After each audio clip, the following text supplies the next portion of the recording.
Well, here we are once again, the second month out of the calendar year where we devote our time on this channel to talking about lords and ladies with blue hair swinging swords around. Welcome back to Fire Emblem February, everybody.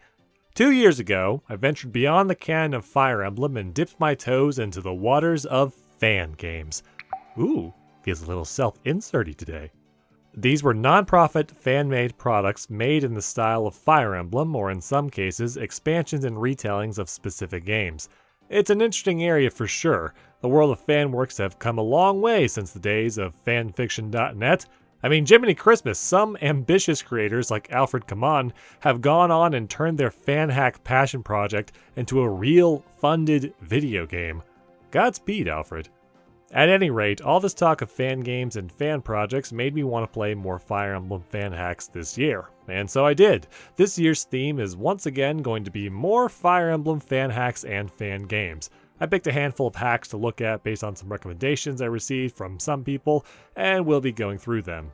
Hey, quick couple of disclaimers! The version of any of the hacks I play this month are usually pulled from their serenusforest.net page, and that link will be featured in the description below.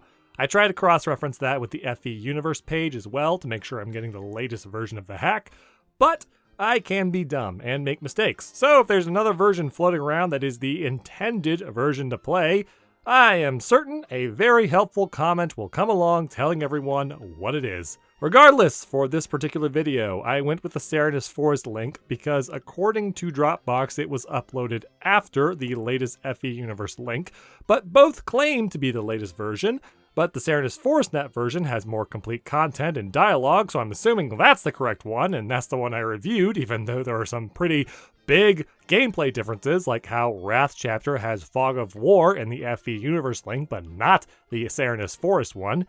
So let's just see what happens. Also, just like the last time, please remember that these are fan-made projects, which means that while they're not exempt from criticism, you should try to remember that people are making these things just for fun, so don't be a dingus. For the record, my experience for this month was mostly positive, so that's what you can expect from these videos.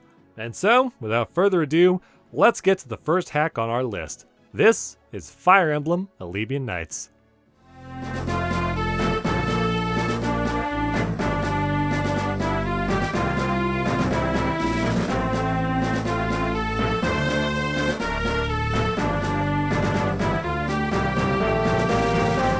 Elibean Nights is a fan game made up of a team of fan hackers and led by a rather prominent FE hack community member named Arch. The story begins recounting the tale of Blazing Blade, how three lords came together with their friends and allies and defeated an evil sorcerer that wanted to unleash a horde of dragons upon the world. A daring tale for the ages, one that bards shall sing ballads for decades and inspire the next generations of heroes. Except then we cut to the chambers of a young prince who is horribly bored by this tale and demands that a new pair of storytellers be brought in to entertain them.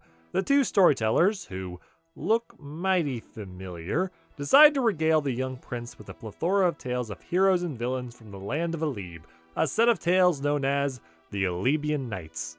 Elibean Nights is an anthology game made up of numerous independent tales set in the world of Fire Emblem 6 and 7. However, most of the stories primarily focus on characters from the Blazing Blade.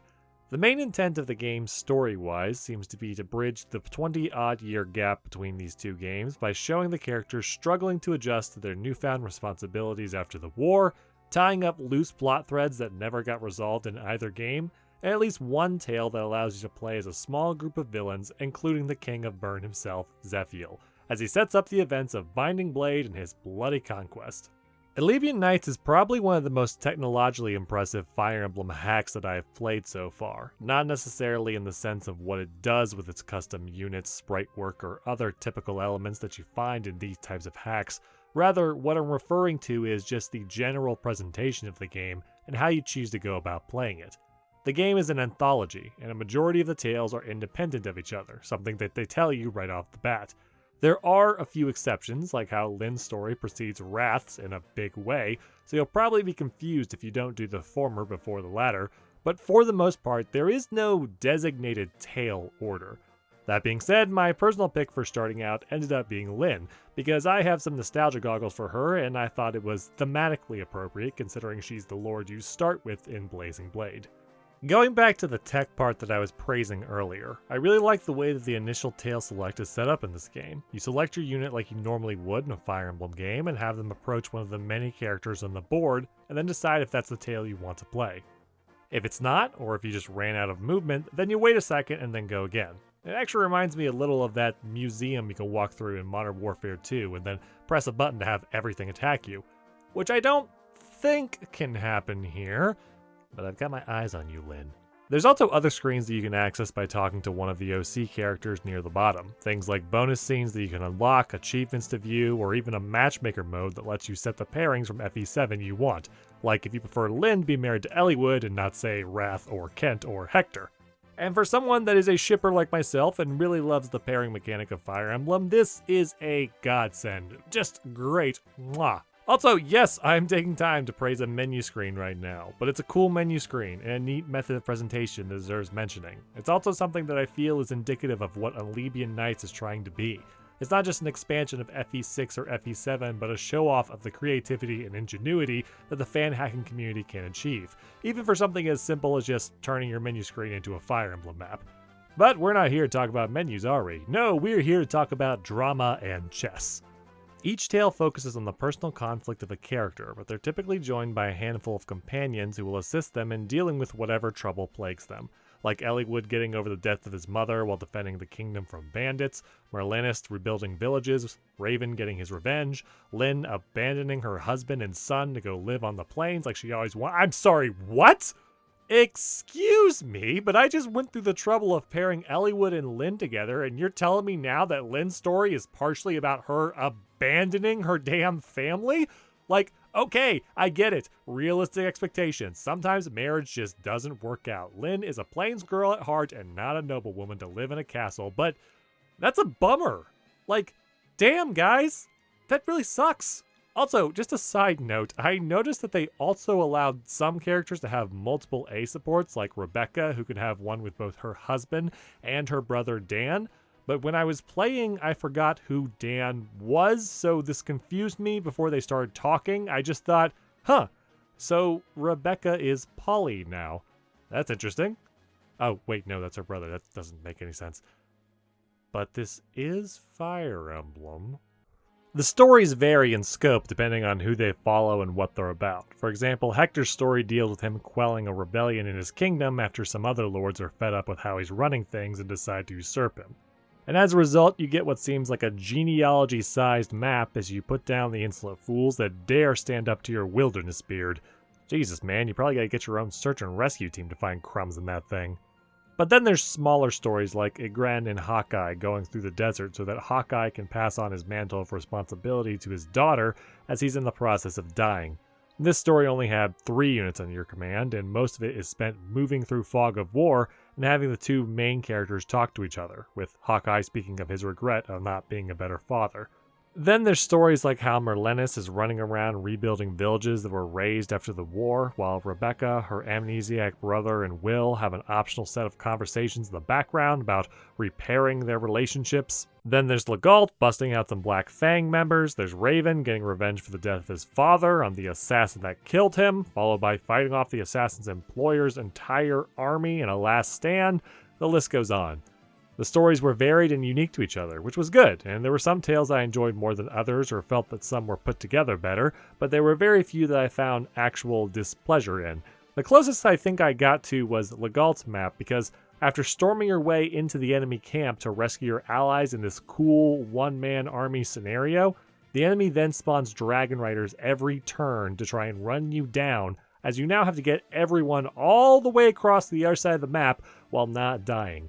And since the Dragon Riders can fly, they will quickly overwhelm and outflank you. I don't know, it just felt a little unfair.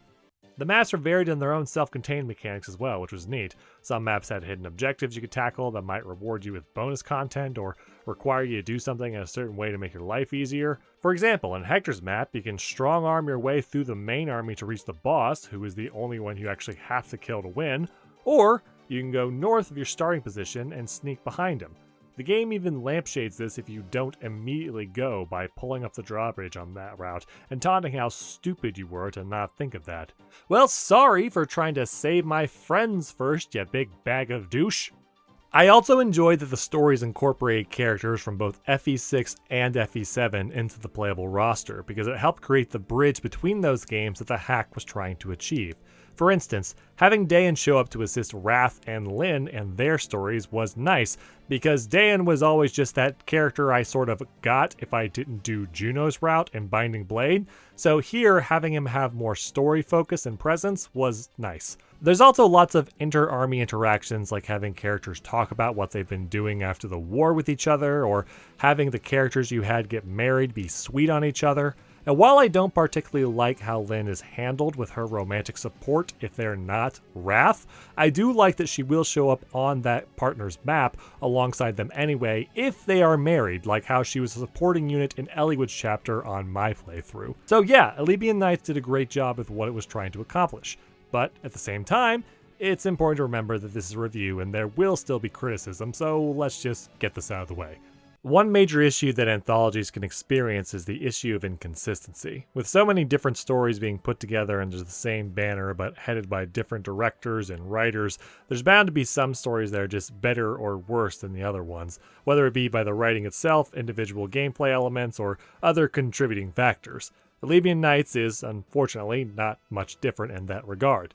There were a few rough spots of Elibean Nights that mostly seemed to stem from the game just being unfinished. Certain items didn't work right on some chapters while they did in others. Opening a chest on Wrath's map can crash the game, as you can see here.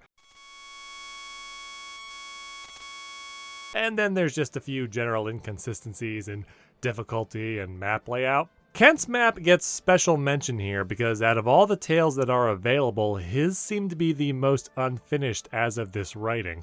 Like how the villages are supposed to just give you one item and then close themselves off, but instead they can just be revisited over and over again for more items, and one of those items is a speed wing, so I think in theory if you wanted to just have a laugh, you could probably cap everyone's speed on this map. Also, while I did praise the matchmaker system earlier, as of this writing, not all of the pairings have had all of their dialogue filled in.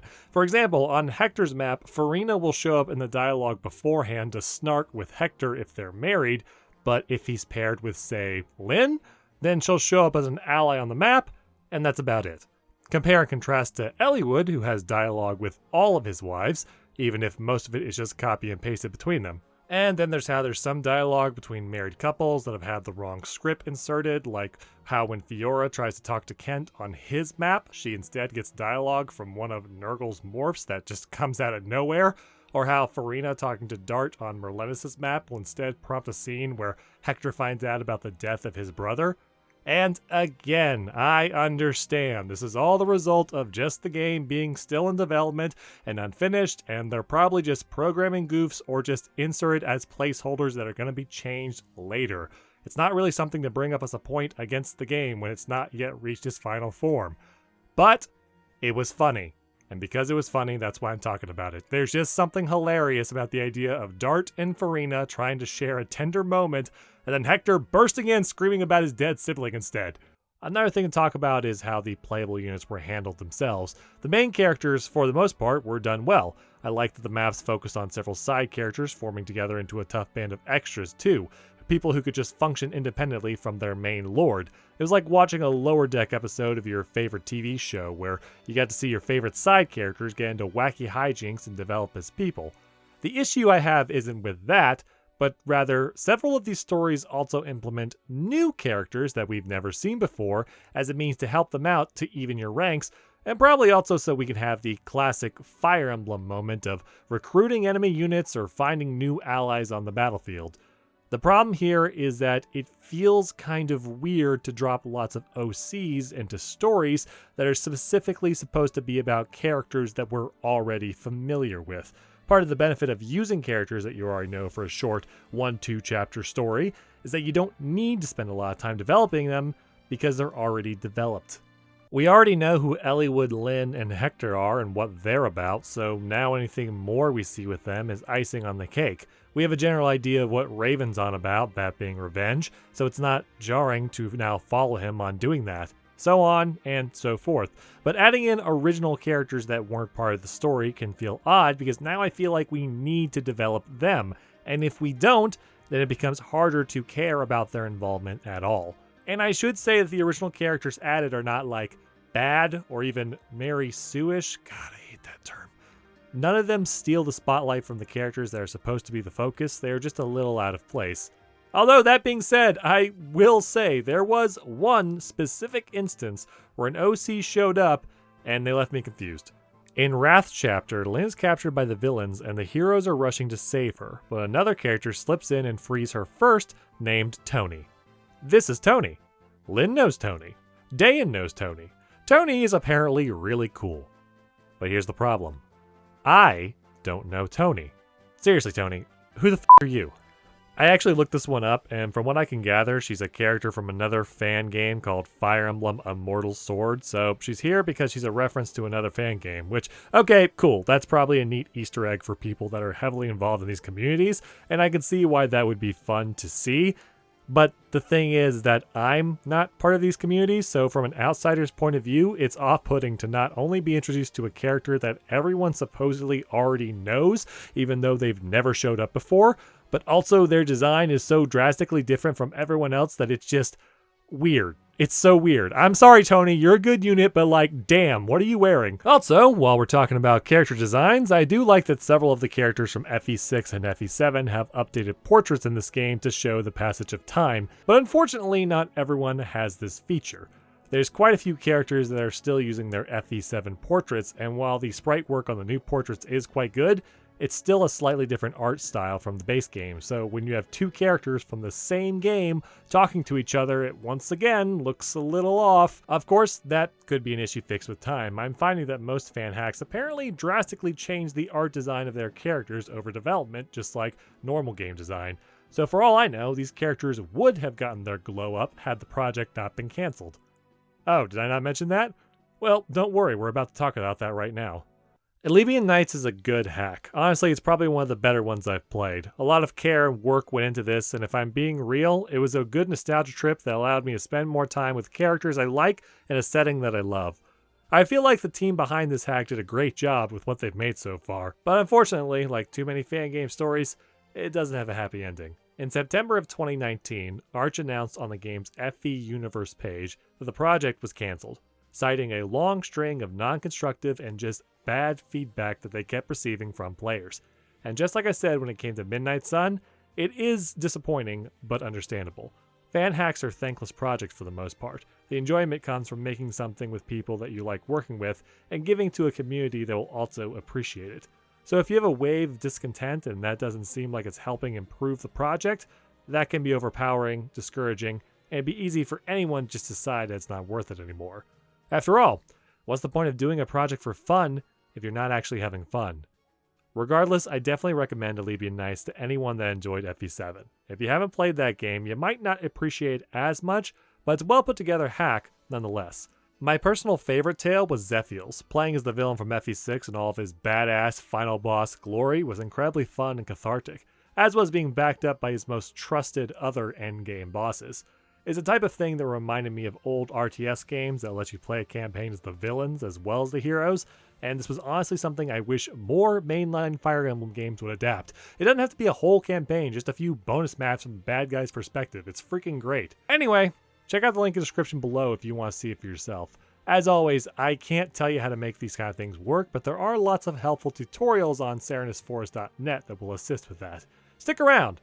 We'll talk about a few more fan hacks this month.